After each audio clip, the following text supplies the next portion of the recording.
Two little girls found an unconscious stranger and saved him, not knowing he was a Hell's Angel.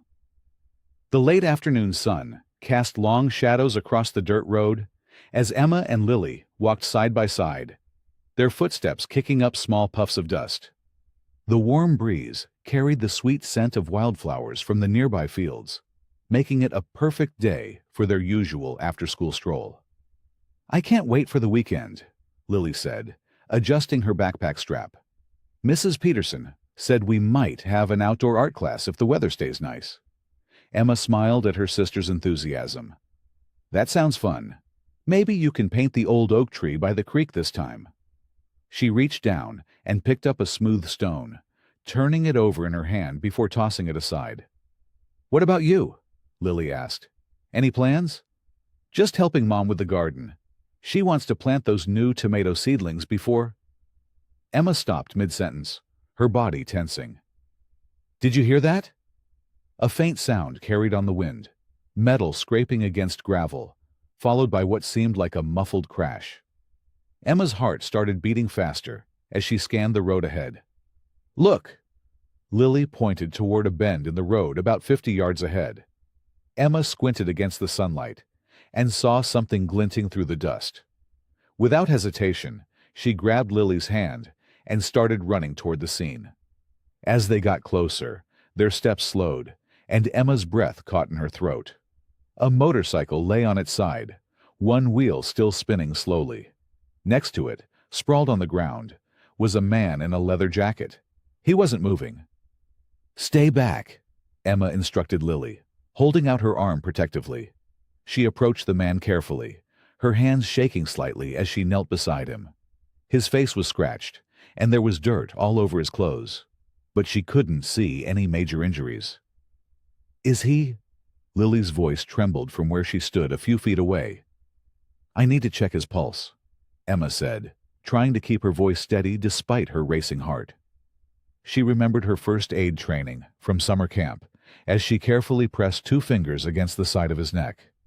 After a few tense seconds, she felt it, a steady rhythm beneath her fingertips. "He's alive," Emma announced, relief flooding through her. "But he's unconscious. We need to move him somewhere safer." The sun was getting lower, and the temperature would drop soon. Emma looked around and spotted a large oak tree about 20 feet from the road. "Lily, come help me," Emma said, assessing the situation. "We need to get him under that tree. It'll protect him from the wind, and someone driving by will still be able to see him." Lily hesitated for a moment, but then moved forward to help. Together, they carefully gripped the man's jacket and began to drag him toward the tree. He was heavy, and their progress was slow, but Emma's determination kept them moving. "Careful with his head," Emma warned as they maneuvered around some rocks. The man's face remained peaceful, showing no signs of waking. Finally, they managed to position him under the tree's protective branches. Emma quickly checked his pulse again, still steady. She pulled off her light jacket and folded it, gently placing it under his head. "What do we do now?" Lily asked, her voice small but concerned. The man, who appeared to be in his 30s, remained still under the dappled shade of the oak tree.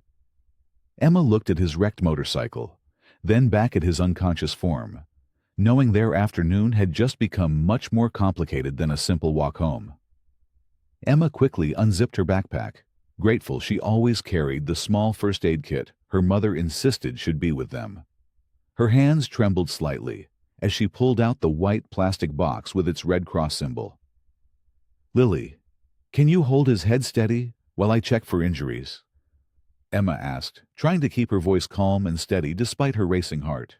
Lily nodded and carefully positioned herself near the man's head, placing her hands gently on either side to stabilize it.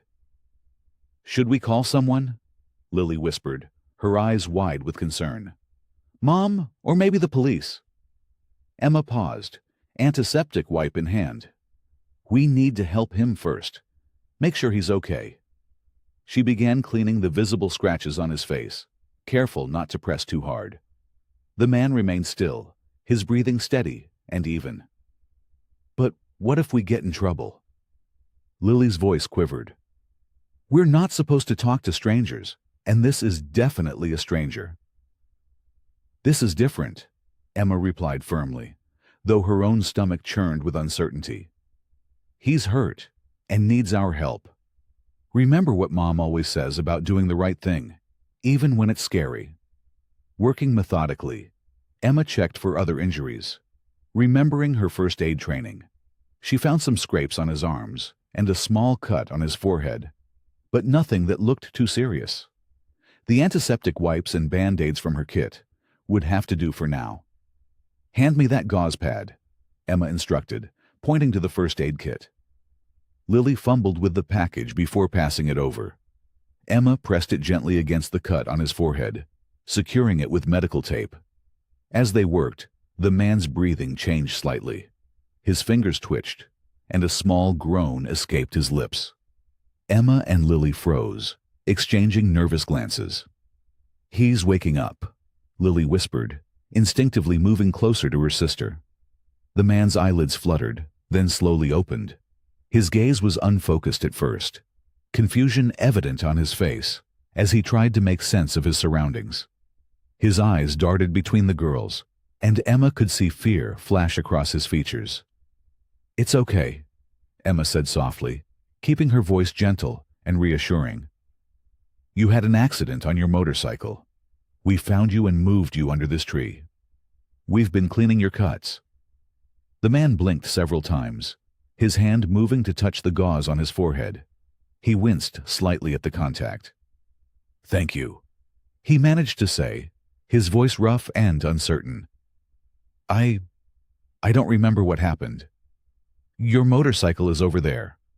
Lily pointed toward the road, finding her courage. It doesn't look too good. A ghost of a smile crossed the man's face at Lily's candid assessment. I'm glad you found me, he said, trying to sit up slightly. Emma quickly moved to support his back. I'm Emma, she said, and this is my sister Lily. We live not too far from here. She hesitated before asking, What's your name? The man opened his mouth to respond, but then paused, his brow furrowing in concentration. A look of panic crossed his face as he met Emma's eyes. I can't remember, he whispered, the fear returning to his voice. I can't remember my name. Why can't I remember my name? Emma and Lily shared a worried look. The simple task of helping an injured stranger had just become much more complicated. The man's eyes fully opened now, taking in his surroundings with growing awareness. Confusion painted his features as he looked from Emma to Lily, then to the towering oak tree above them. His fingers clutched at the grass beneath him, as if trying to ground himself in reality. Where? His voice came out hoarse and scratchy. He cleared his throat and tried again. Where am I? Who are you? Emma knelt beside him, keeping her movements slow and gentle. I'm Emma, and this is my sister Lily. We found you after your motorcycle accident. She gestured toward the road where the damaged bike lay. We're just off Miller's Road, about 2 miles from town. Lily fumbled with Emma's backpack and pulled out a water bottle. Here, she said, holding it out tentatively. You should probably drink something. Emma took the bottle from her sister and carefully helped the man take small sips. Not too fast, she cautioned, remembering her first aid training. Just little bits at a time. Thank you. He managed between sips. His eyes darted between the girls, studying their faces. You helped me. There was a note of surprise in his voice, mixed with gratitude. We couldn't just leave you there, Emma explained, recapping the water bottle. You were unconscious and it might have started raining soon. She pointed to the gathering clouds in the distance. The man attempted to push himself up to a sitting position. Emma quickly moved to support his back, while Lily hovered nearby, ready to help if needed. He grimaced as he moved, but managed to settle against the tree trunk. Easy there, Emma cautioned. You might have other injuries we can't see. He nodded, taking slow, measured breaths. I feel Strange, he admitted, running a hand through his disheveled hair. Everything's fuzzy, but I know I owe you both. You didn't have to help me, but you did. Anyone would have done the same, Lily piped up, though she still kept a cautious distance. The man shook his head slowly. No, not everyone would. His voice carried a weight of certainty that made both girls pause. I promise I'll find a way to repay you for your kindness. He frowned, frustration crossing his features. I just need to remember. You don't owe us anything, Emma assured him, though something in his tone made her wonder about the man they'd rescued. We're just glad you're okay. He managed a weak smile, but his eyes remained troubled. Still, I always pay my debts. He looked down at his hands, then back at the girls. Even if I can't remember much else right now, I know that about myself. Emma noticed how his shoulders tensed as he spoke, how his eyes occasionally darted toward the road, as if expecting someone to appear. Despite his genuine gratitude, there was something guarded about him, something that made her wonder what kind of person they'd really found on that lonely stretch of road. Maybe we should call someone? Lily suggested. A doctor, or... No! The man's response came quickly, almost sharply, making both girls start. He immediately softened his tone. I mean, not yet. Please. I just need a little time to get my bearings. Max shifted uncomfortably against the tree, his eyes constantly scanning the horizon. I need to... He winced as he tried to move. I need to get somewhere. It's important. His voice carried an edge of urgency that made both girls exchange worried glances. You can barely sit up, Emma pointed out, placing a steadying hand on his shoulder. Where could you possibly need to go in this condition? He shook his head, looking over his shoulder for what seemed like the 10th time in just a few minutes. I can't explain right now, but I have to move. I can't stay here in the open. Lily tugged at her sister's sleeve. There's that old storage shed behind the Petersons' property, she whispered. It's just through those trees. Nobody uses it anymore. Emma bit her lip, considering. The man was clearly distressed about something, and staying out in the open didn't seem wise given his injuries. Okay, she decided. We can help you to the shed, but you have to let us support you. No rushing. Relief flooded Max's features. Thank you. Again. Together the girls positioned themselves on either side of him. Emma counted down. 1, 2, 3. They helped him to his feet, his arms draped over their shoulders. Max swayed dangerously, and Emma felt him grip her shoulder tighter. Just breathe through it, she instructed, remembering what her mom, a nurse, always said. The dizziness will pass. They moved slowly through the trees, careful to avoid roots and low-hanging branches. Max was heavy against them, but he tried his best to support some of his own weight. Every few steps, he would glance behind them, his body tensing. Almost there, Lily encouraged, as the weathered wooden shed came into view. Its gray boards had seen better days, but it was solid enough to provide shelter. Emma reached forward and pulled the door open, revealing a dusty interior filled with old garden tools and empty flower pots. They carefully maneuvered Max inside, finding a relatively clean spot where he could sit against the wall. This is good, he said, sliding down to sit on an overturned crate. This will work. His breathing was labored from the short journey, but some of the tension had left his shoulders now that they were under cover. Emma was about to suggest getting him more water when a distant sound made them all freeze. The distinctive rumble of multiple motorcycles echoed through the trees, coming from the direction of the road where they'd found Max. The change in Max was instant. His entire body went rigid, his face draining of color. His hands gripped the edges of the crate until his knuckles turned white. Listen to me, he said, his voice barely above a whisper. The usual warmth was gone, replaced by an intensity that made both girls step closer together. "You need to stay here. Don't leave this shed. Don't make any noise." His eyes darted between them. "Please, it's important." The motorcycle engines grew louder, though they still sounded a good distance away. Max's eyes fixed on the shed's small window, his jaw clenched tight. "But what's going—" Lily started to ask. "Please," Max interrupted, his voice urgent but gentle. "Just trust me. Stay put. Don't leave." He looked at them with such desperate sincerity that both girls found themselves nodding, even as questions burned in their minds. The motorcycle sounds gradually faded into the distance, but Max remained tense, his shoulders rigid, as he listened intently. Only when the rumbling completely disappeared did he let out a long, shaky breath. Emma watched as his expression softened, though worry still creased his forehead. She handed him the water bottle they'd brought along, and he took it with trembling hands. "You two," Max said, after taking a careful sip. "You didn't just help me today. You saved my life." His voice cracked slightly on the last words. "If you hadn't found me when you did—" He trailed off, shaking his head. Lily shifted from foot to foot. Anyone would have done the same thing. "No," Max said firmly, looking between the sisters. "Not everyone would have stopped. Not everyone would have dragged a stranger to safety and tended to his wounds.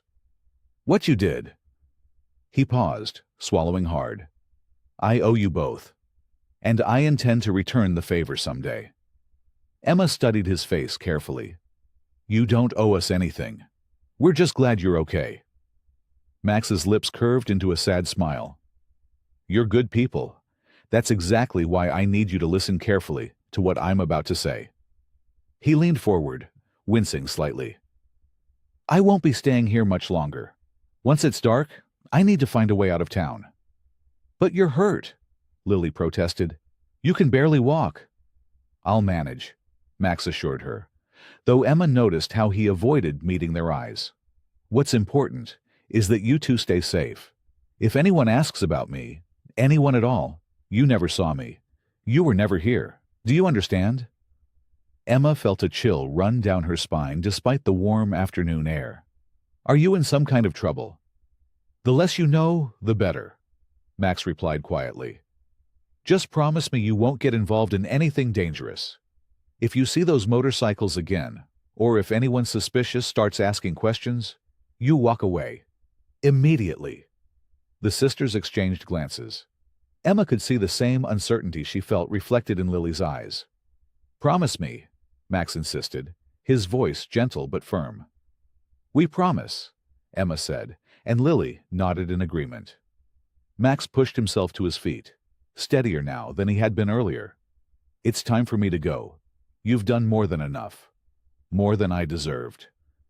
He moved toward the shed door, pausing with his hand on the handle.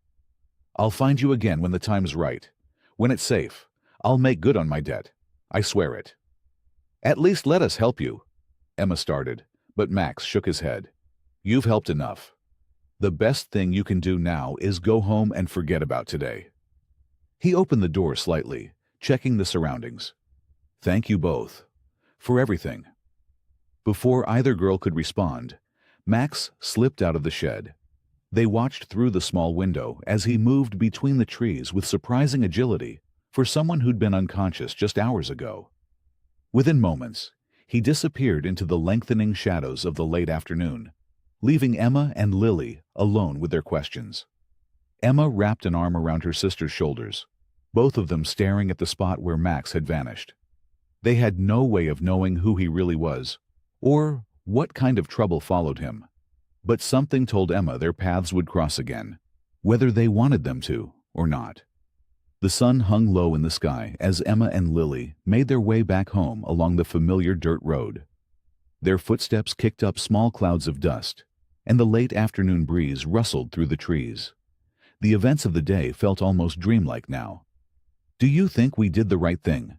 Lily asked, breaking the comfortable silence between them. She adjusted her backpack straps nervously. Emma nodded without hesitation. "Of course we did." He needed help and we were there to give it. She glanced at her sister with a reassuring smile. Remember what Mom always says about helping others? That kindness matters most when it's hard, Lily recited, then bit her lip. But Emma, those motorcycles, and the way he kept looking over his shoulder. I know. Emma kicked a small stone off the path. He was definitely scared of something, or someone. They walked past old Mr. Johnson's cornfield, the stalks casting long shadows across their path.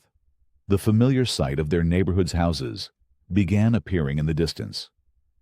At least we helped him get better, Lily said, straightening her shoulders. Remember how pale he looked when we first found him? I really thought he was... She trailed off, unable to finish the sentence. But he wasn't, Emma reminded her gently. We found him in time. That's what matters. They passed Mrs. Mitchell's house, where the elderly woman was watering her prized roses. She waved at them, and they waved back, the normalcy of the moment feeling strangely out of place after their extraordinary afternoon. I just keep thinking about his eyes, Lily said quietly. How they kept darting around, like he expected someone to jump out at any moment. Emma understood exactly what her sister meant. Max's nervous energy had been impossible to miss. Even when he'd been thanking them, there had been an underlying tension in his voice, as if he were listening for approaching danger. Their house came into view, its familiar white paint and blue shutters a comforting sight. Their mother's garden bloomed with late summer flowers, and their dad's old pickup truck sat in the driveway. We should try to forget about it, Emma said, though she knew it wouldn't be that easy. Like he asked us to. Lily nodded, but Emma could tell by the way she chewed her bottom lip that her sister's mind was still racing with questions. They climbed the porch steps, the wooden boards creaking under their feet, just as they always did. Inside, the house smelled like their mom's chocolate chip cookies. The TV murmured from the living room, and everything was exactly as it should be. Normal, ordinary. Yet somehow it all felt different. That night, Emma lay in her bed, staring at the ceiling. The glow in the dark stars she'd stuck up there years ago cast a faint green light across the room. From the other bed, she could hear Lily's restless movements. Emma, Lily whispered. Are you awake? Yeah. I keep seeing his face. When he heard those motorcycles. Emma rolled onto her side, facing her sister's bed. Me too. They fell silent, both lost in thoughts of the mysterious stranger they'd helped. The sound of crickets filtered through the slightly open window, and a car passed by on their street, its headlights briefly illuminating their bedroom walls. Sleep felt far away as they lay there, each wondering about Max and the trouble that seemed to follow him. Despite his warnings to forget everything, the memory of his nervous glances and tense shoulders stayed with them, as vivid as the afternoon sun that had beaten down while they'd dragged him to safety. The bell above Mason's general store chimed as Emma and Lily pushed through the old wooden door. The familiar scent of coffee and fresh bread wrapped around them like a warm blanket. Morning sunlight streamed through the front windows, casting long shadows across the worn linoleum floor. Don't forget Mom's grocery list, Emma reminded Lily, pulling a small piece of paper from her jacket pocket. The store was quiet, with only Mrs. Peterson examining produce near the front and old Mr. Mason himself behind the counter, organizing receipts. Lily grabbed a red shopping basket. I'll get the milk and eggs if you want to grab the bread. Sure. Emma nodded, heading toward the bakery section. The events from yesterday still weighed heavily on her mind, but the familiar routine of shopping helped ground her. As she reached for a loaf of whole wheat bread, movement in her peripheral vision caught her attention. A tall man in a leather jacket stood at the end of the aisle, partially hidden behind a display of potato chips. Something about the way he held himself made Emma's skin prickle. She tried to focus on the shopping list, but she could feel his eyes on her. When she glanced up again, he was still there, pretending to examine a can of beans. His face was hard, all angles and shadows, with a thin scar running along his jaw. "Emma," Lily's voice came from the next aisle. "Which cereal should I get?" Emma hurried around the corner, grateful for an excuse to move away from the man's unsettling presence. She found Lily comparing 2 boxes of cereal, completely unaware of the tension in her sister's shoulders. "Either one's fine," Emma said quietly, positioning herself so she could keep an eye on the end of the aisle. "Let's just finish up quickly." "Are you okay?" Lily asked, noticing her sister's strange behavior. "You look worried." Before Emma could respond, the man in the leather jacket appeared at the end of their aisle. He made a show of looking at the shelves, but his dark eyes kept darting their way. A motorcycle helmet hung from his left hand. Emma's heart began to race. The motorcycle. The way Max had tensed up at the sound of engines yesterday. She grabbed Lily's arm gently. "We need to go," she whispered. "Now." They moved toward the checkout counter, where Mr. Mason was still sorting through his paperwork. Emma could hear heavy boots following them at a measured pace.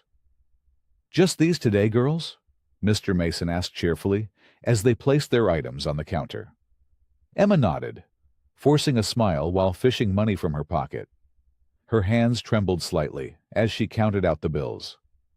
Behind them, she heard the man picking up a magazine, the pages rustling as he pretended to read. The plastic bags crinkled loudly as they gathered their groceries. Emma guided Lily toward the door, trying to appear casual while her heart hammered in her chest. The morning air hit their faces as they stepped outside. Emma resisted the urge to run, instead maintaining a steady pace as they walked down Main Street. The bell chimed again behind them. "Emma," Lily's voice quivered. "Is he—" "Don't look back," Emma whispered. "Just keep walking." They could hear footsteps behind them, unhurried but persistent. Emma took Lily's hand, squeezing it reassuringly even as fear crawled up her spine. The footsteps continued for another block before gradually fading away. Only when they reached the corner did Emma dare to glance over her shoulder. The man stood in front of Mason's store, watching them. Even from this distance, his stare made her stomach turn. Chapter 8. The Warning. Scene 1. The late afternoon sun cast long shadows across Emma's backyard as she helped Lily hang laundry on the clothesline. A gentle breeze carried the sweet scent of their mother's rose garden, making the sheets dance like gentle ghosts. "Do you think we'll see him again?" Lily asked, picking up another clothespin. They hadn't spoken much about Max since the incident at the store, but he remained a constant presence in their thoughts. Emma shrugged, smoothing out a wrinkle in one of the sheets. "I don't know, Lily. Maybe it's better if we don't." "Emma? Lily?" A hoarse whisper came from behind the garden shed. Both girls froze. Emma's heart skipped a beat as she recognized the voice. Carefully, they moved toward the shed, staying close together. Max emerged from the shadows, looking nothing like the man they'd helped days ago. His clothes were dirty and wrinkled, his face covered in stubble, and dark circles ringed his eyes. He kept glancing over his shoulder as if expecting someone to appear at any moment. "Max?" Emma's voice was barely above a whisper. "What are you doing here?" He ran a trembling hand through his disheveled hair. "Listen to me carefully. You're both in danger. You need to leave town, at least for a while." Lily grabbed Emma's arm. "What? Why?" "The man at the store," Max said, his voice urgent but quiet. "The one who followed you. He's part of the Red Riders. They're not good people. They're looking for me, and now they think you might know something." Emma felt her stomach twist into knots. "But we don't know anything." "They don't care," Max said, leaning against the shed for support. He looked exhausted. "They saw you helping me. That's enough for them. The man at the store, Marcus, he's one of their most dangerous members." Lily's face went pale. "What are we supposed to do?" "Whatever you do, don't go back to that store," Max insisted. Marcus has been watching it, waiting. I've been trying to lead them away from here, but... He paused, swallowing hard. They're not giving up. Emma's mind raced. We can't just leave. We have school. Our parents. I know it sounds crazy, Max said, his eyes pleading. But these people, the Red Riders, they're not the kind you want to mess with. I never meant to drag you into this. I'm so sorry. A door slammed somewhere in the distance, making all three of them jump. Max pressed himself flat against the shed wall. Promise me you'll be careful, he said urgently. Don't go anywhere alone. And stay away from that store. Marcus, he's... Max shuddered. He's connected to the gang I've been running from. They won't stop until they find me. The girls nodded, too shocked to speak. The reality of their situation was finally sinking in. Their simple act of kindness had somehow entangled them in something much bigger and more dangerous than they could have imagined. I have to go, Max whispered, already backing away toward the trees that bordered their property. Remember what I said. Stay safe. Before either girl could respond, he disappeared into the shadows of the woods, leaving them standing by the shed, their laundry forgotten on the line behind them. The gentle breeze that had seemed so pleasant moments ago now felt cold against their skin. Lily turned to Emma, her eyes wide with fear. What are we going to do? Emma wrapped an arm around her sister's shoulders, trying to appear braver than she felt. The warning hung heavy in the air around them, as real and solid as the shed they stood beside. The decision. Emma stood at her bedroom window, watching the morning fog roll across their front yard. Max's warning from yesterday still echoed in her mind, but something else tugged at her thoughts. A nagging feeling that they could help somehow. We shouldn't go, Lily said from the doorway, reading her sister's expression. You heard what Max said about that store. Emma turned to face her sister. I know, but what if we could find out something that might help him? We can't just hide away forever. Emma, Lily's voice wavered. Those men he talked about, the Red Riders, they sound really dangerous. We'll be quick, Emma assured her, though her own heart beat faster at the thought. Just a normal shopping trip. Maybe we can spot something useful. Lily twisted the hem of her shirt. Mom did ask us to pick up some milk. The walk to the store felt different today. Every rustle in the bushes made them jump, and passing cars seemed to drive slower than usual. The morning sun did little to warm the chill that had settled over them. We can still turn back, Lily whispered, as they approached the store's faded blue exterior. Emma squeezed her sister's hand. It'll be fine. We'll grab the milk and leave. The bell above the door chimed as they entered. The familiar smell of coffee and fresh bread filled the air, but it didn't feel comforting anymore. An elderly woman stood at the counter, counting out change for her newspaper. They made their way to the dairy section, trying to act natural. Emma's hands trembled slightly as she reached for a carton of milk. The bell chimed again. Heavy footsteps echoed through the store. Emma's breath caught in her throat as three men entered, including the one who had followed them before. Marcus, Max had called him. He wore a leather jacket despite the warm weather, and a jagged scar ran along his jaw. The two men with him were just as intimidating. One had tattoos covering his thick arms, while the other wore dark sunglasses, despite being indoors. Just keep shopping, Emma whispered to Lily, whose face had gone pale. Don't look at them. But it was impossible not to notice how the men spread out through the store, like wolves circling their prey. The elderly woman hurried out, clutching her newspaper to her chest. Emma and Lily moved toward the counter, the milk carton cold against Emma's sweating palms. Marcus stood near the door, his dark eyes following their every movement. The tattooed man examined a shelf of chips with far too much interest, while Sunglasses studied a magazine upside down. The store clerk, a young man with acne scars, looked nervous as he rang up their purchase. His hands shook as he made change. "Thank you," Emma managed to say, her voice sounding strange in her ears. The space between the counter and the door felt like a mile. Emma could feel Marcus's gaze burning into them as they approached. The air grew thick with tension, making it hard to breathe. Lily's fingers dug into Emma's arm as they passed within inches of Marcus. He smelled of leather and cigarette smoke. A smile played at the corners of his mouth. Not friendly, but predatory. The bell chimed one final time as they stepped outside. The sound no longer cheerful, but somehow ominous. Neither girl spoke until they were halfway down the block, their footsteps quick but measured, trying not to show their fear. "Emma," Lily whispered, still gripping her sister's arm. "I don't think we should have done that." Emma clutched the milk carton tighter, her knuckles white. She could still feel the weight of Marcus's stare, even now. Max had been right. They were in way over their heads. The girls had barely made it 20 steps from the store when the rumble of motorcycles filled the air.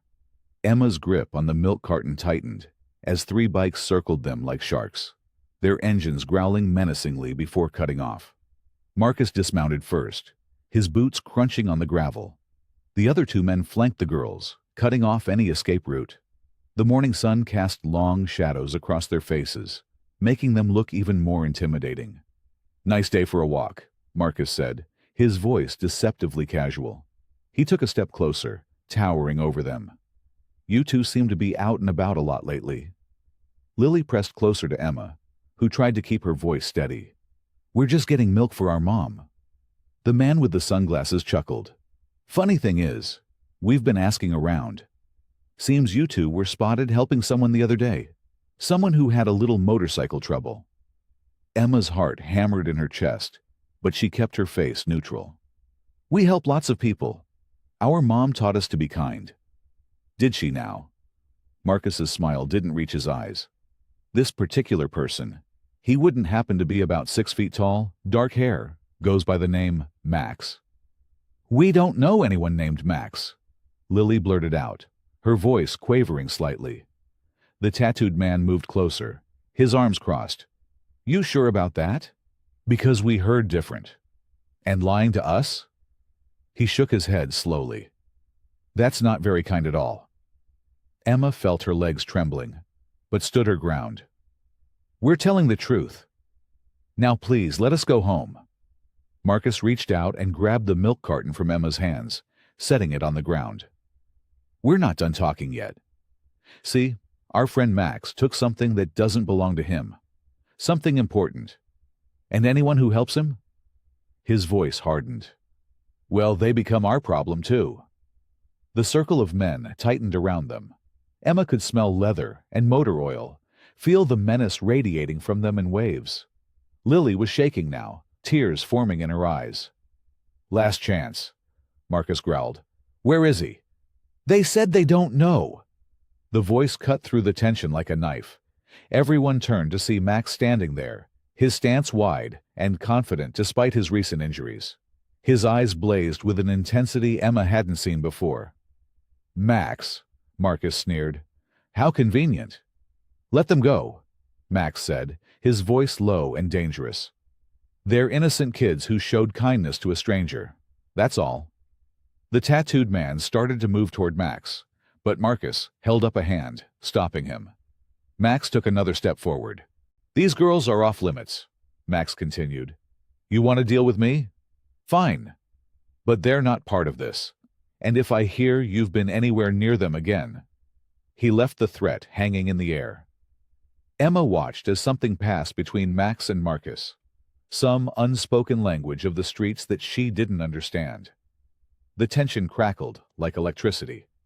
Finally, Marcus's mouth twisted into a grudging smile. "Always were soft for kids, weren't you, Max?" He gestured to his men. "We're done here. For now." The gang members mounted their bikes, engines roaring to life. Marcus was the last to leave, pointing 2 fingers at his eyes, then at Max, before speeding away. Emma and Lily stood frozen, the forgotten milk carton still sitting on the ground between them. Max's protective stance didn't relax until the sound of motorcycles had faded completely. Max guided Emma and Lily through a maze of back alleys, keeping to the shadows.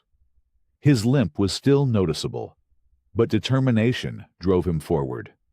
After several minutes of walking, they arrived at an old abandoned church, its stone walls offering both shelter and security. "In here," Max whispered, holding the heavy wooden door open for them. The girls hesitated for a moment before stepping inside. Dusty sunbeams filtered through stained glass windows, casting colorful patterns on the worn wooden pews. Max closed the door behind them and led them to a small side room that might have once been an office.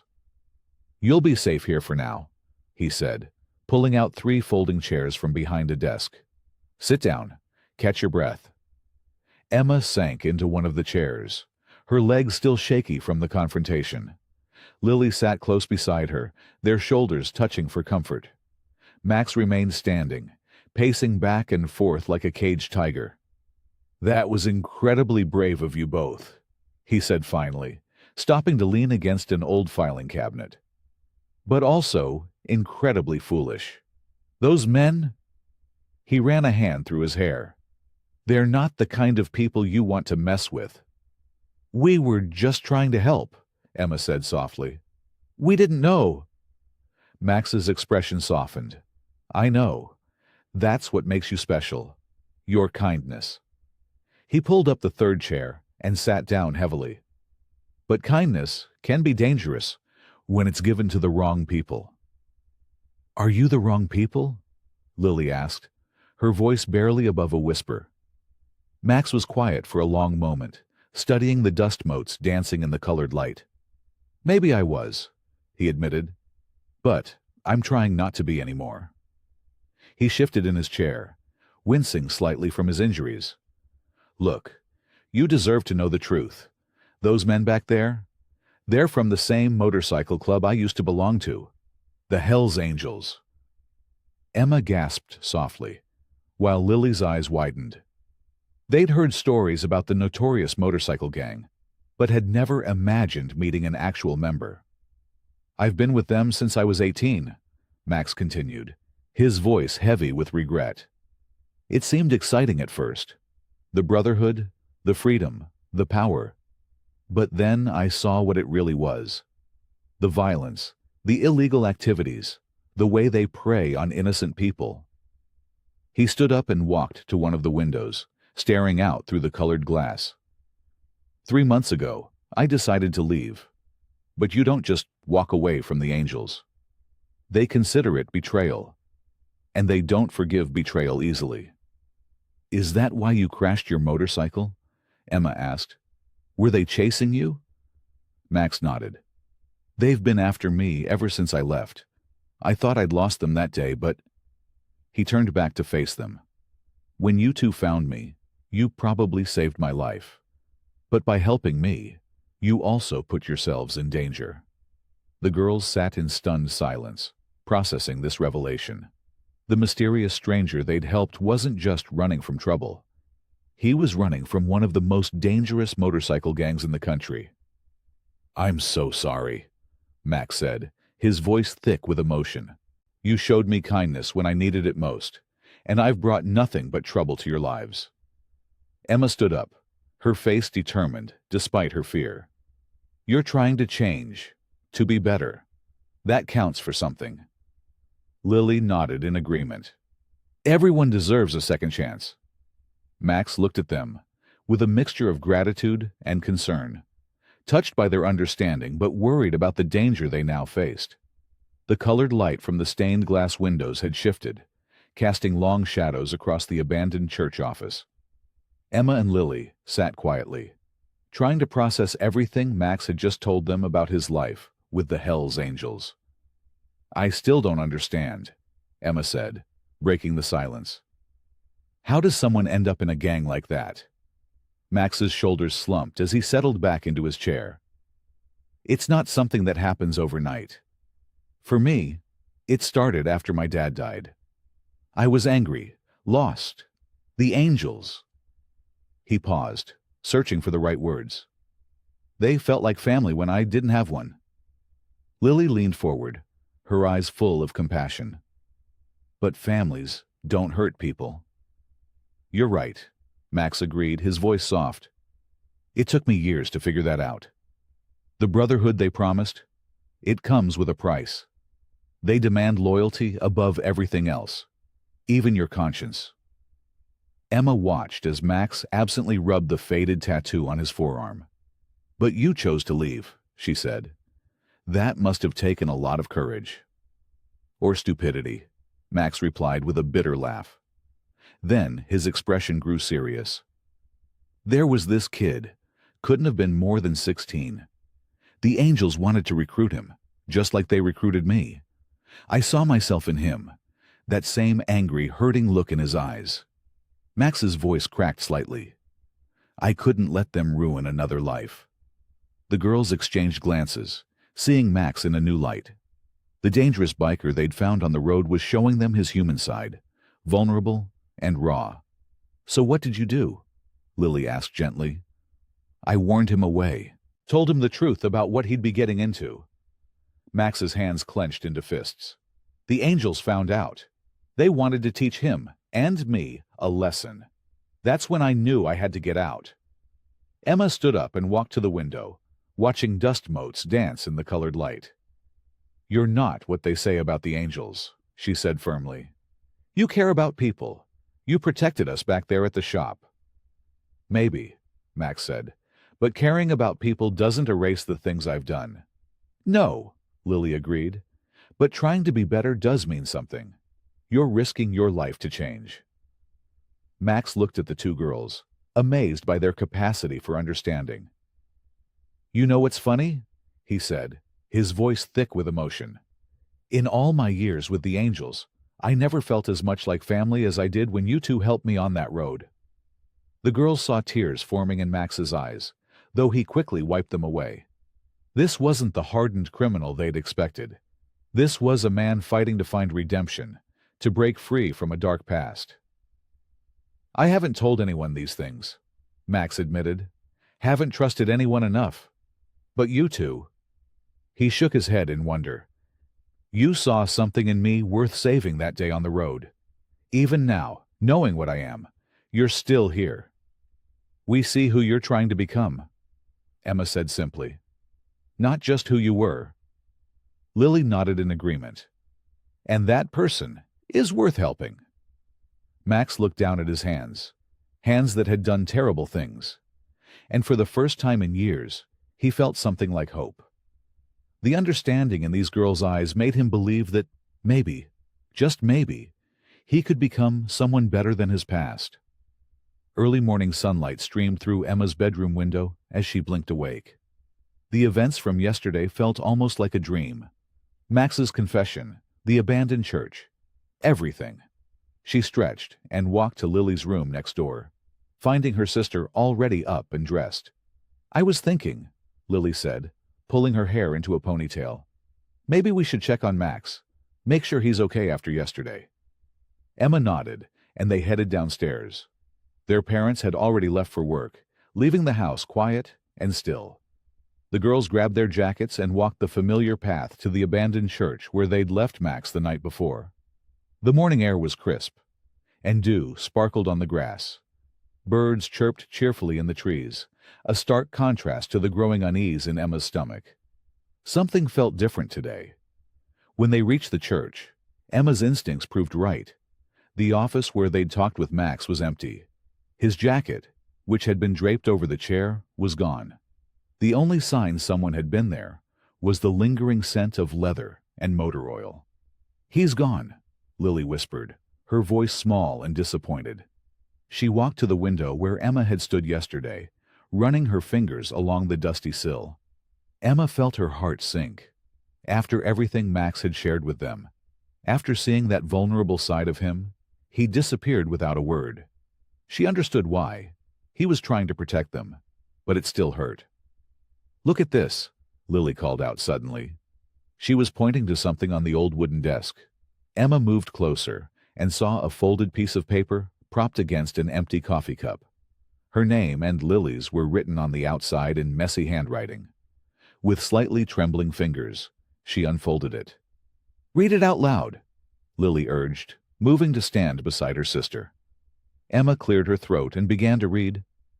Emma and Lily, by the time you read this, I'll be long gone. I have to leave. Not just the town, but this whole area. The angels won't stop looking for me, and after yesterday at the shop, they know about you two. I can't let you get caught up in my mess any more than you already are. I've never been good at saying thank you, but I need to say it now. That day you found me on the road, you didn't just save my life. You showed me something I thought didn't exist anymore. Genuine kindness, without expecting anything in return. Yesterday, you listened without judgment, and saw something in me I stopped seeing in myself a long time ago. Please, stay away from the shop and those men. Don't try to find me or help me anymore. You've done more than enough already.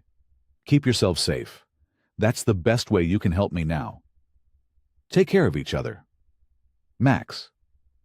Emma folded the note carefully and looked at her sister. Lily's eyes were wet with tears. At least he said goodbye, Lily said softly, wiping her eyes with her sleeve. Emma nodded, tucking the note into her pocket. The office felt emptier now, the morning sunlight casting long shadows across the floor where they'd sat with Max just yesterday. His absence felt heavy in the quiet room. They stood there for a moment longer, both lost in their thoughts about the complicated man who'd crashed into their lives and disappeared just as suddenly. Then, following Max's wishes, they turned and walked away from the church, leaving behind the place where they'd last seen him. 2 weeks had passed since Max's departure, but his absence lingered like a shadow in Emma and Lily's daily routines. Emma caught herself scanning the streets whenever they walked to school, half expecting to see his familiar figure. Lily would pause every time a motorcycle roared past their house, her eyes searching hopefully. One sunny afternoon, they sat on their front porch, sharing a bag of chips. The weather was perfect, warm with a gentle breeze, but neither girl seemed to notice. I keep wondering if he's okay, Lily said, drawing patterns in the dust with her sneaker. Do you think he made it somewhere safe? Emma brushed some crumbs off her jeans. I hope so. He seemed to know what he was doing, even if he was in trouble. A red pickup truck rumbled past their house, and both girls watched it until it disappeared around the corner. The shop where they'd had their confrontation with the gang members was visible from their porch, but they hadn't been back since Max left. They'd kept their promise to him. Remember how scared we were when we first found him? Lily asked, pulling her knees up to her chest. On that dirt road? Yeah. Emma smiled slightly. You wanted to run and get help, but something told me we needed to stay. I'm glad we did. Lily reached into her pocket and pulled out Max's note, which she'd made a copy of before Emma stored the original safely away. The paper was already worn from being unfolded and refolded so many times. He changed something in us, didn't he? Emma nodded, watching a pair of birds chase each other through the yard. He showed us that people aren't always what they seem, that sometimes the scariest-looking person might just need someone to show them kindness. I miss him, Lily admitted quietly. Not in a scary way or anything. I hope he found whatever he was looking for. Emma reached over and squeezed her sister's hand. Me too. But you know what? I think we helped him find part of it. Remember what he wrote? About us showing him genuine kindness? Lily's eyes brightened. Yeah, it's weird to think that something so simple as helping someone who was hurt could make such a big difference. That's just it, Emma said, sitting up straighter. We didn't do anything extraordinary. We just helped someone who needed it. No questions asked, no conditions. And it changed him, Lily finished. He went from being this scary biker guy to Max. Someone who cared enough to protect us and warn us about danger. The sisters sat in comfortable silence for a while, watching the sun start its descent behind the houses across the street. The memory of Max's vulnerability in the abandoned church, his quiet thanks, and his determination to keep them safe had left an indelible mark on both of them. You know what? Emma said finally. Even though I'm still a little scared about everything that happened, I wouldn't change what we did. Sometimes doing the right thing is scary, but it's still right. Lily nodded, carefully refolding Max's note. It's like he gave us something too. Not just danger and excitement, but, I don't know, a reminder that kindness matters, that it can reach people even when they seem unreachable. Yeah, Emma agreed softly. Exactly that. They sat together on the porch steps, the weight of Max's absence still there, but somehow lighter now, transformed into something meaningful. In helping him, they'd learned something valuable about themselves and about the power of simple acts of kindness. The afternoon sun cast long shadows across the sidewalk as Emma and Lily made their way home from school.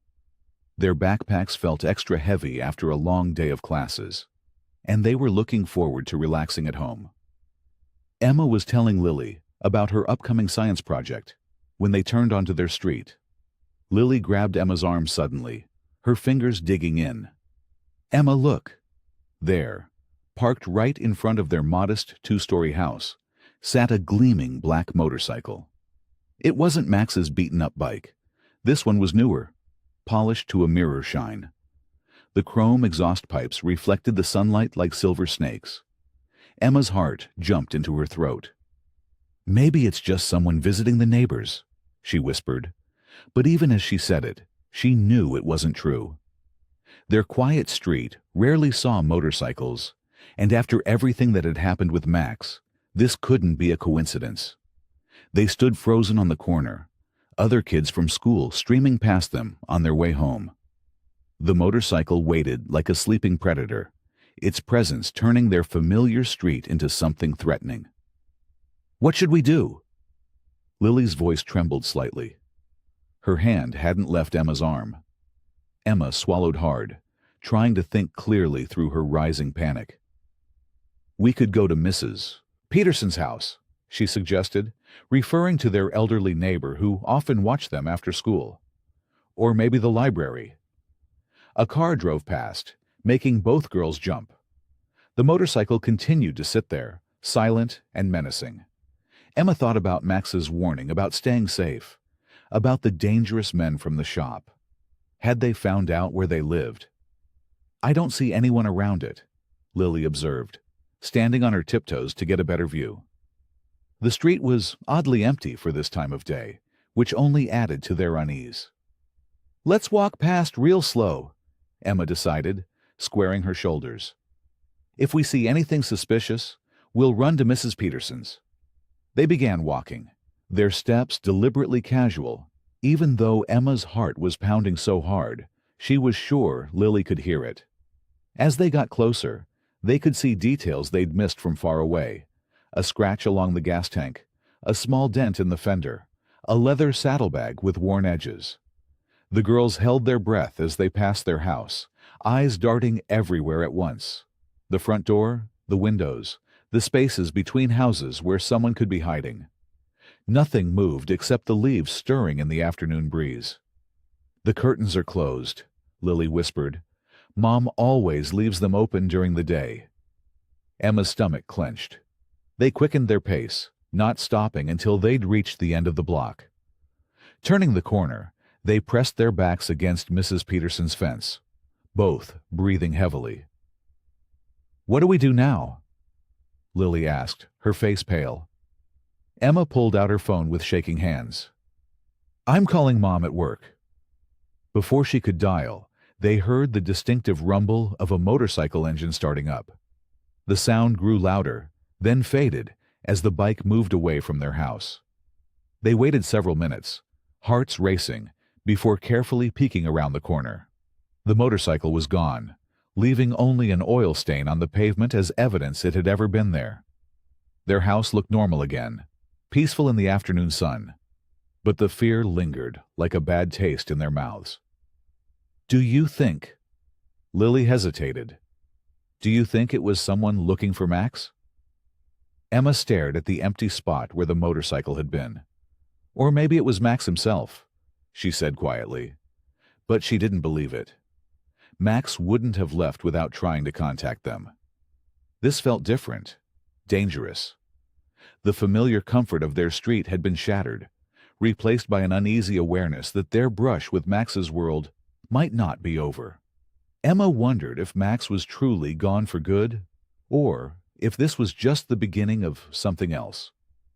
The next morning, Emma and Lily walked to school together, their eyes constantly scanning the streets for unfamiliar motorcycles. The mysterious visitor from yesterday had left them jumpy and alert to every sound. In their first period class, Emma overheard two classmates whispering behind her. "My dad said there's this scary-looking guy hanging around the diner," one girl said. "All dressed in leather, covered in tattoos. Dad says he's been asking questions about someone." Emma's pencil froze mid-sentence. She glanced at Lily across the room, but her sister was focused on her work, unaware of the conversation. During lunch break, more whispers reached their ears. "Mom wouldn't let me walk to practice yesterday," a boy from the baseball team told his friends. "Said there's some dangerous biker in town. Guess he's been going around showing people a photo or something." Lily picked at her sandwich, her appetite gone. "Emma, what if they're looking for Max?" "Or worse," Emma whispered, "what if they're looking for us?" The thought made her stomach twist into knots. They spent their afternoon classes distracted, jumping at every sound from the hallway. Emma caught herself watching the parking lot through the classroom window, searching for any sign of leather-clad figures or gleaming motorcycles. After school, they took a different route home, avoiding main streets and cutting through backyards where they had permission. As they passed Mrs. Peterson's garden, they heard her talking to another neighbor. "Such a menacing fellow," Mrs. Peterson was saying. "Came right up to my door, asking if I'd seen someone. Wouldn't say who he was looking for, but I didn't like the look in his eyes one bit." Emma grabbed Lily's hand, pulling her along faster. Their peaceful town suddenly felt like a maze of dangers, with threats lurking around every corner. At home, they double-checked all the locks and drew the curtains tight. Their mom was working late again, and the empty house felt especially vulnerable. "Remember how normal everything was before we found Max?" Lily asked, hugging her knees to her chest as they sat in the living room. "Do you think it'll ever feel that way again?" Emma wanted to reassure her sister, but the words wouldn't come. The weight of their situation pressed down on them both. Their simple act of kindness toward an injured stranger had pulled them into a world they weren't prepared for. They jumped at the sound of a motorcycle roaring past their house. It didn't stop, but the noise echoed in their minds long after it faded. "We should have listened to Max," Lily said quietly, "when he told us to stay away from all this." Emma nodded, remembering Max's warnings about his dangerous world. She had thought they were being brave by helping him, but now she wondered if they'd been naive instead. The sun began to set, casting long shadows through the gaps in the curtains. Each passing car made them tense, and every unexpected sound had them holding their breath. Their once peaceful home had become a fortress, and they were trapped inside, waiting for whatever was coming their way. Lily's phone buzzed with a text from their friend Sarah. "Did you hear? That weird guy was at the gas station today. Pete's dad said he looked really dangerous.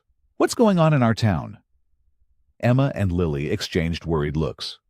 The danger wasn't just passing through their town. It was actively searching, getting closer.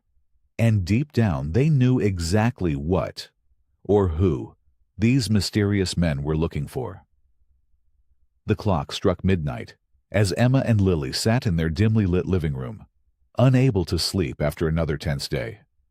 Their mother was working the night shift at the hospital, leaving them alone with their worries. A soft tapping at the back door made them both freeze. Through the kitchen window's sheer curtain, they saw a familiar silhouette. Emma's heart raced as she recognized Max's broad shoulders, though he was hunched over in an unusual way. "Should we?" Lily whispered, clutching her sister's arm. Emma nodded and moved toward the door. When they opened it, Max practically fell inside. His leather jacket was torn, and dried blood caked the side of his face.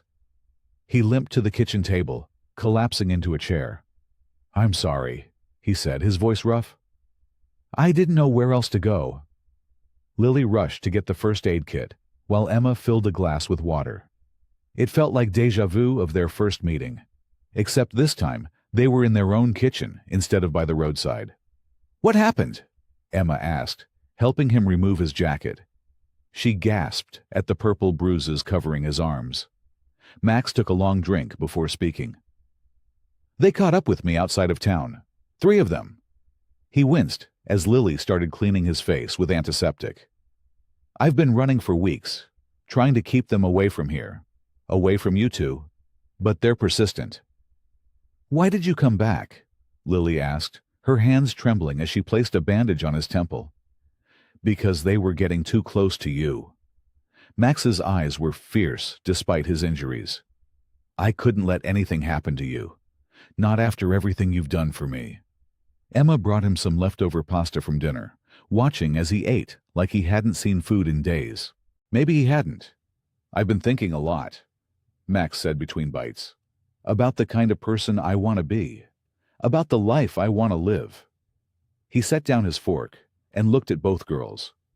"You two showed me more kindness in one day than I've experienced in years with the gang. It made me realize something." He stood up slowly, steadying himself against the table. "I'm done with that life. All of it. The violence, the running, the fear." His voice grew stronger with each word. "I'm leaving the gang for good." "Can you do that?" Emma asked, remembering all the movies she'd seen where leaving a gang seemed impossible. "It won't be easy," Max admitted. "But I've made my choice. I want a life where I don't have to look over my shoulder constantly. Where I can be the kind of person who helps others instead of hurting them." Lily finished cleaning his last visible wound. "What will you do?" "I have a cousin in Canada. He's been trying to get me to come work with him for years. He runs a legitimate motorcycle repair shop." Max managed a small smile. "It's time I took him up on that offer." He looked at both girls with genuine remorse. "I'm sorry I brought this danger into your lives. You deserved better than that.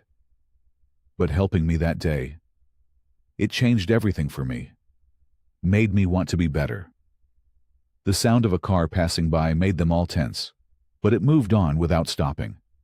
Max stood straighter, his decision seeming to give him new strength despite his injuries. "I'm choosing a different path now," he said firmly. "No more violence. No more running. It's time to start over." The kitchen clock ticked steadily as Max settled more comfortably in his chair, his injuries tended to, and his immediate hunger satisfied. The warm glow of the overhead light cast soft shadows across his weary face. Emma and Lily sat across from him, their hands wrapped around mugs of hot chocolate they'd made to calm their nerves. "I need to tell you both something," Max said, his voice low and serious. "Leaving the Hells Angels isn't like quitting a regular job. It's complicated and dangerous." Lily's hands tightened around her mug. "How dangerous?" "They don't like it when members try to leave," Max explained, running a hand through his disheveled hair. "They see it as betrayal. But I can't live like this anymore. Every time I close my eyes, I see your faces from that first day. 2 kids showing kindness to a complete stranger. It made me question everything." Emma leaned forward, her expression determined. "What do you need from us?" "I need help getting to the bus station 2 towns over," Max said, pulling out a crumpled map from his jacket pocket. "The gang knows all the local stations, but they don't watch that one as closely. My cousin's already bought me a ticket to Canada under a different name." He spread the map on the table, pointing to a route marked in pencil. "It's about 40 miles away. I can't take my bike. They'll be looking for that. And I can't risk public transportation from here." "We could ask Mom to drive you," Lily suggested, but Max shook his head firmly. "The less people involved, the safer everyone will be. But maybe—" He hesitated, looking uncertain. "Maybe you two could help me get a ride."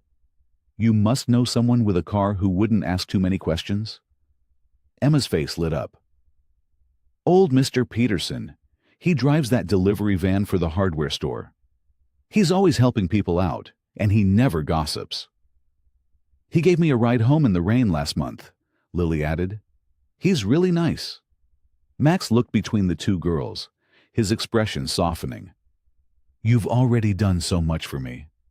I hate asking for more, but I don't have anyone else to turn to. Emma stood up, her decision made. We'll help you. You're trying to do the right thing, and that matters. Lily nodded in agreement. We can talk to Mr. Peterson first thing in the morning. He's usually at the diner for breakfast by 7. Thank you, Max said, his voice thick with emotion.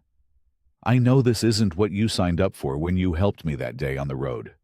But you two, you showed me there's still good in the world, that it's never too late to change. He reached into his pocket and pulled out 2 small packages wrapped in brown paper. I got these for you, to say thank you. Don't open them until I'm gone, okay? The girls took the packages, feeling the weight of them in their hands. Emma wiped away a tear that had started to fall. You didn't have to. I wanted to, Max interrupted gently. You helped me see that I could be more than what the gang made me. That means more than you'll ever know.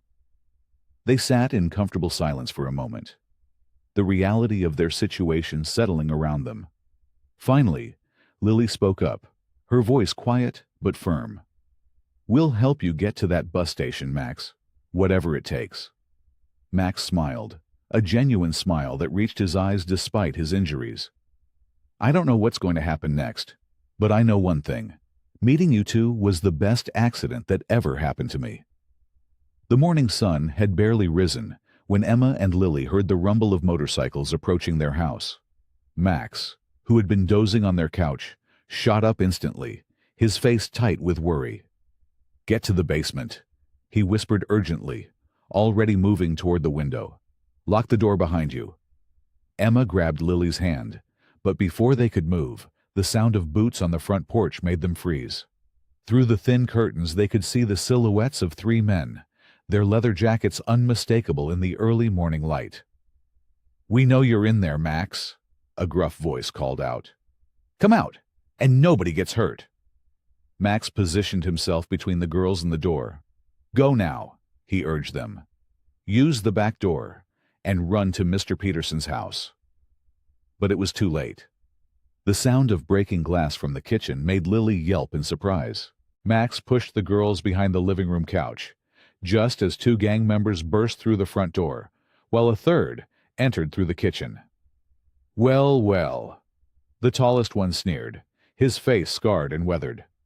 Looks like you found yourself some friends, Max. Sweet little thing, ain't they? Max's jaw clenched. Leave them out of this, Jake. This is between us. Should have thought about that before you decided to run, Jake spat. Boss ain't happy with you, Max. Not one bit. Emma clutched Lily's hand tighter as they huddled behind the couch. She could see Max's stance change, becoming more defensive, more focused. The man she'd first met lying injured on the road now looked dangerous, like a cornered wolf protecting its pack. I'm done, Max declared firmly. Tell the boss I'm out. For good. One of the other gang members laughed harshly. Nobody's out for good, Max. You know that. Things change, Max replied, his voice cold. I've changed. Jake took a step forward, reaching inside his jacket. Boss said to bring you back, whatever it takes. What happened next was almost too fast for the girls to follow. Max moved like lightning, tackling Jake before he could pull out whatever weapon he was reaching for. The other 2 men rushed forward, but Max was ready. He slammed one into the wall with enough force to knock down their mother's favorite painting, while delivering a powerful kick to the other's knee. Jake struggled to his feet, but Max was already there, landing a solid punch that sent him stumbling backward. You tell the boss, Max growled, that if any of you come near these girls or their family again, I'll make sure the whole club knows about that night in Sacramento. Jake's face went pale. The threat, whatever it meant, seemed to hit home. He wiped blood from his lip, glaring at Max. "You're making a big mistake." "No," Max replied firmly. "My mistake was not leaving sooner." The three gang members exchanged looks, then began backing toward the door. Jake pointed a finger at Max. "This ain't over." "Yes, it is," Max said with quiet certainty. "Now get out." They retreated, the sound of their motorcycles fading into the distance. Only then did Max turn to check on the girls, who were still huddled behind the couch, shaking but unharmed. "I'm so sorry," he said softly, helping them to their feet. "Are you okay?" Emma nodded numbly, while Lily burst into tears. Max pulled them both into a protective hug, his heart racing from the confrontation. "It's over now," he assured them, though his eyes remained alert, scanning the windows. "But we need to move fast. Can you still help me get to that bus station?" Emma and Lily sat at their kitchen table, while Max paced back and forth, his boots making soft thuds against the wooden floor. The morning light filtered through the curtains, casting long shadows across the room. The aftermath of the confrontation still lingered in the air. A knocked-over lamp, the fallen painting, and a few scattered cushions served as reminders of what had transpired. "I've got some money saved up," Max said, running a hand through his disheveled hair. "There's a bus leaving for Seattle tonight at 8. From there, I can catch another one heading east." Lily traced her finger along a scratch on the table's surface. "Will you be safe there?" Max stopped pacing and offered her a gentle smile. "The further I get from California, the safer I'll be. I'm thinking maybe Minnesota or Wisconsin, somewhere quiet, where nobody knows me." "What will you do there?" Emma asked, her voice soft with concern. "I've got experience as a mechanic," Max replied, sitting down at the table with them. "Every town needs someone who can fix engines. It's honest work, something I should have stuck with from the beginning." He pulled out a worn leather wallet and began counting the bills inside. The girls watched as he separated the money into neat piles. "I've got enough for the bus tickets and to get set up somewhere new. Maybe rent a small apartment, buy some tools." He paused, looking at the girls with genuine gratitude in his eyes. "I never thought I'd get this chance. You two. You showed me there's still good in the world." Emma reached across the table and squeezed his hand. "You're a good person too, Max. You just got lost for a while." Max's eyes grew misty, and he quickly blinked away the emotion. "Listen, I need you both to promise me something. Don't tell anyone where I'm going. If anyone asks about me, especially anyone wearing leather jackets, just say you haven't seen me since that first day." The girls nodded solemnly. Lily's lower lip trembled slightly. "Will we ever see you again?" Max stood up and walked to the window, scanning the street out of habit. "It's better if I don't make any promises. The safest thing for everyone is if I disappear completely." He turned back to face them, his expression serious but kind. "But I want you to know that I'll never forget what you did for me. Finding me on that road, helping me when anyone else would have just called the police. You gave me more than just first aid that day. You gave me hope." The afternoon passed quickly as they helped Max prepare for his journey. Emma packed him a sandwich and some snacks for the bus ride, while Lily insisted on giving him her lucky compass. "So you don't get lost again," she said with a small smile. As the sun began to set, they walked with Max to the bus station. The evening air was cool, and the streets were mostly empty. Max carried only a small backpack, everything he needed for his new life packed into one bag. At the station, they stood awkwardly for a moment, none of them wanting to say goodbye. Finally, Max pulled both girls into a tight hug. "Thank you," he whispered, his voice rough with emotion. "For everything." Emma wiped away a tear. "Stay safe, Max." "And stay good," Lily added firmly. Max nodded, managing a smile. "I will. I promise." They watched as he boarded the bus, taking a seat by the window. As the engine rumbled to life, Max raised his hand in a final farewell. The girls waved back, standing close together as the bus pulled away from the station and disappeared into the gathering dusk. The small town of Lakeville, Minnesota, welcomed autumn with a burst of red and gold leaves. Max stood outside his newly rented apartment, taking in the peaceful scene before him. Children rode their bikes down the street, their laughter carried on the crisp breeze. It was a far cry from the rumbling of motorcycles and the constant tension he'd lived with for so long.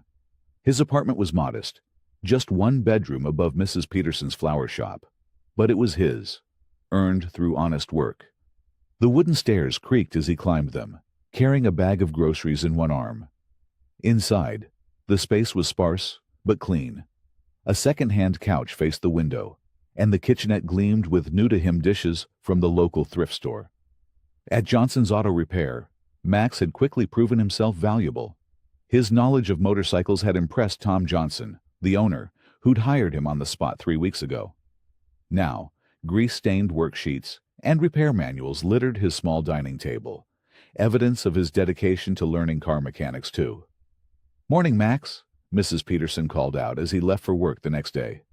She was arranging mums in front of her shop, adding splashes of purple and orange to the sidewalk display. "Morning, Mrs. Peterson," he replied, adjusting the collar of his navy work shirt with Johnson's Auto Repair embroidered on the pocket. The uniform still felt strange, a constant reminder of his new life. At the shop, Max immersed himself in his work. The steady rhythm of repairs, the satisfaction of fixing things, helped quiet the memories of his past. During lunch breaks, he'd sit with the other mechanics, talking about carburetors and transmission problems instead of territory disputes and rival gangs. "You've got a real gift with engines," Tom told him one afternoon, watching Max diagnose a particularly tricky problem with an old Chevy. "Glad to have you on the team." The words warmed something inside Max that had been cold for too long. He belonged here, among honest people doing honest work. That evening, Max sat at his small desk by the window. The street below was quiet, save for the occasional passing car. He pulled out a sheet of paper and began to write. "Dear Emma and Lily, I hope this letter finds you both well. I've wanted to write for a while, but needed to make sure I was truly settled first. I'm in Minnesota now.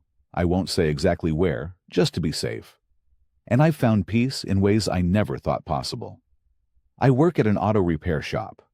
Honest work, like I talked about.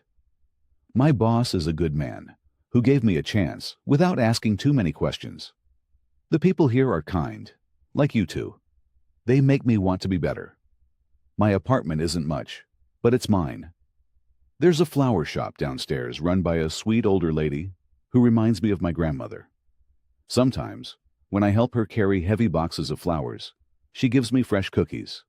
Simple kindness, something I'd forgotten existed until you both showed me that day on the road. I want you to know that I think about what you did for me every day. Not just the first aid or helping me hide, but showing me that there's good in the world worth fighting for, worth changing for. I'm finally at peace with my decisions, and I owe that peace to you both. Thank you for seeing something in me worth saving. Stay safe, Max." He folded the letter carefully and slipped it into an envelope, addressing it to the girl's house. There would be no return address.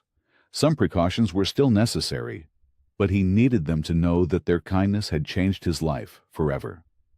The autumn wind rustled through the trees as Emma and Lily sat on their front porch steps, a familiar white envelope between them.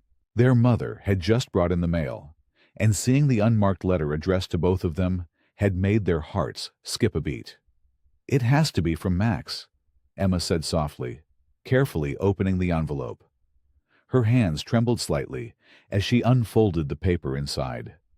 Lily leaned in close, her shoulder pressing against her sister's. The girls read in silence, their eyes moving across Max's neat handwriting. Emma noticed how different it looked from what she might have expected from a former gang member. Careful and precise, just like the new life he described. "He's really done it," Lily whispered, her voice filled with wonder.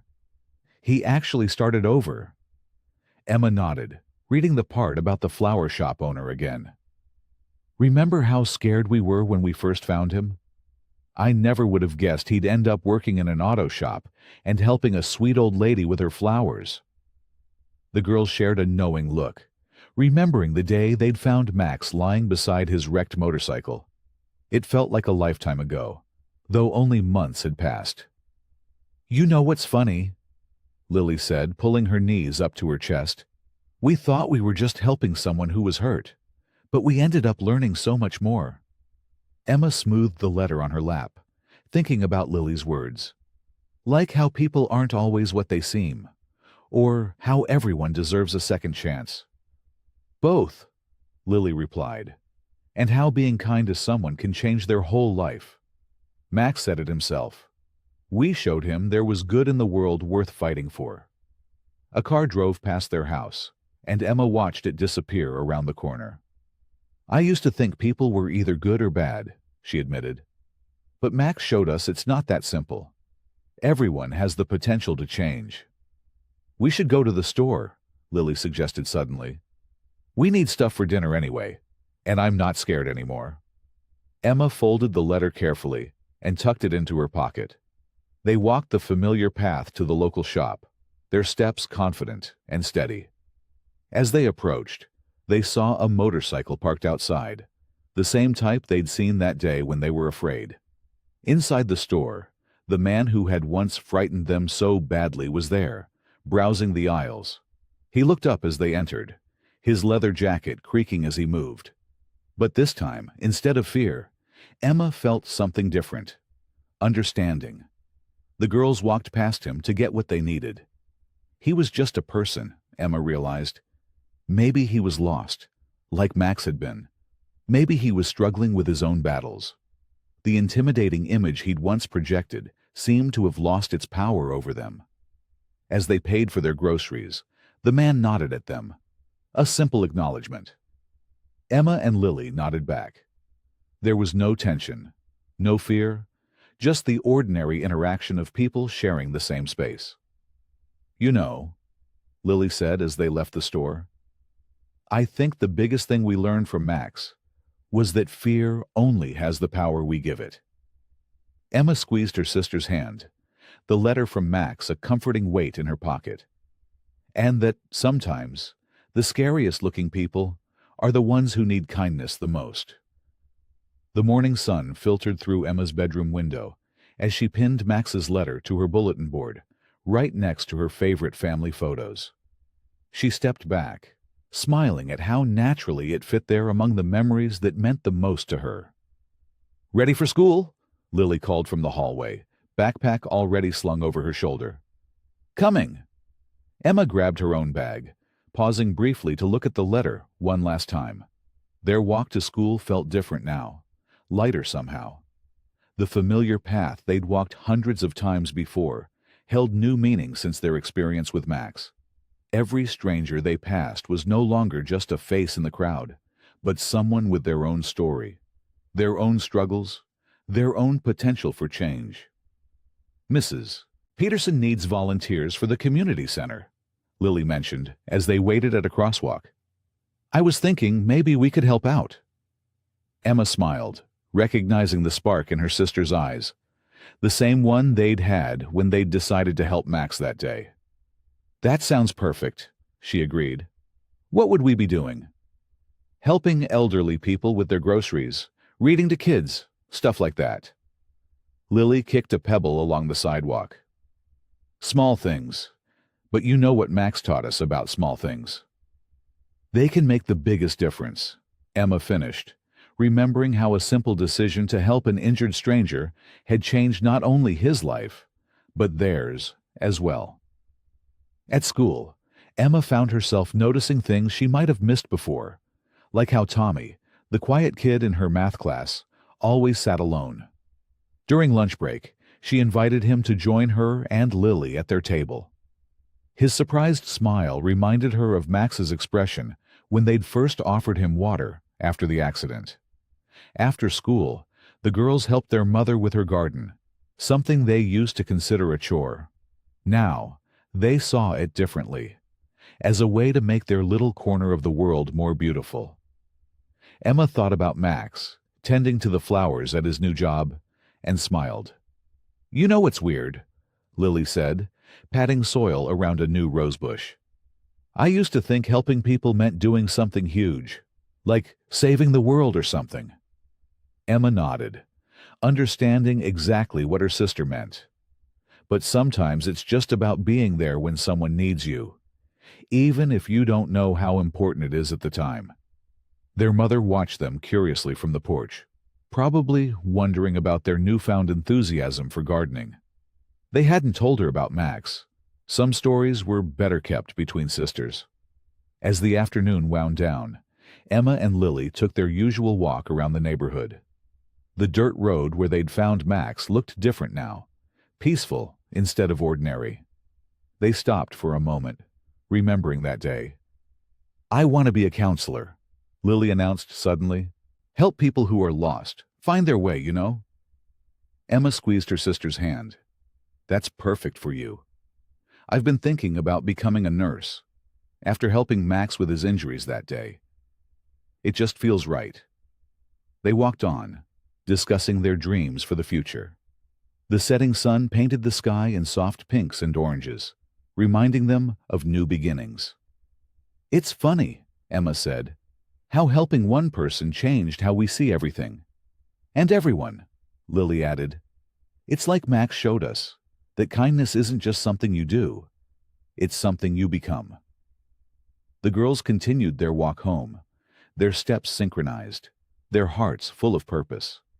They had learned that the smallest act of kindness could ripple out in ways they might never see, changing not only others, but themselves in the process. The autumn leaves crunched under Emma and Lily's feet as they walked home from school. The air was crisp, carrying the scent of wood smoke from nearby chimneys. It had been 8 months since they'd last seen Max, though his letter remained pinned to Emma's bulletin board. "Did you finish your history homework?" Emma asked, adjusting her scarf against the cool breeze. Before Lily could answer, they spotted someone sitting on their front porch steps. The girls slowed their pace, squinting to make out the figure in the late afternoon light. As they drew closer, their eyes widened in recognition. It was Max, but he looked completely different. His once wild hair was neatly trimmed, and he wore clean jeans and a pressed button-down shirt. The nervous energy that had seemed to constantly radiate from him was gone, replaced by a calm presence that made him appear years younger. "Max?" Lily whispered, almost afraid speaking too loudly would make him disappear. He stood up, a warm smile spreading across his face. "Hello, girls!" Emma and Lily rushed forward, stopping just short of hugging him. He looked so different from the injured, frightened man they'd found on the dirt road that day. "You look," Emma searched for the right words. "Happy," Lily finished for her. Max nodded, his eyes bright and clear. "I am. For the first time in years, I really am." He gestured to the porch steps. "Mind if we sit for a bit?" They settled onto the steps, the girls on either side of him. The afternoon sun cast long shadows across the yard as Max told them about his new life. He had a steady job at a garden center 2 states away, where nobody knew about his past. He'd even started taking night classes to earn his GED. "The flowers remind me of your mom's garden," he said, nodding toward their front yard. "I see them every day at work, and I think about how different my life could have been if 2 kind-hearted girls hadn't stopped to help a stranger that day." Emma and Lily exchanged glances, remembering their fear and uncertainty when they'd first found him. "We just did what anyone would do," Emma said softly. Max shook his head. "No, you did what good people do. You saw someone in trouble and chose to help, even though it was risky. You showed me kindness when I'd forgotten it existed." He reached into his pocket and pulled out 2 small packages, handing one to each girl. Inside were delicate silver bracelets, each with a small charm shaped like a motorcycle. "To remember that sometimes the scariest moments in life can lead to the most beautiful changes," he explained. They sat in comfortable silence for a while, watching the sun sink lower in the sky. Finally, Max stood up, brushing off his jeans. "I should get going," he said. "I've got a long drive ahead of me." The girls stood too, fighting back tears. This felt different from their last goodbye. Not sad, but complete somehow. Max looked at them both, his expression serious but gentle. "Your kindness has given me a new life. Never forget the power you hold in your hearts."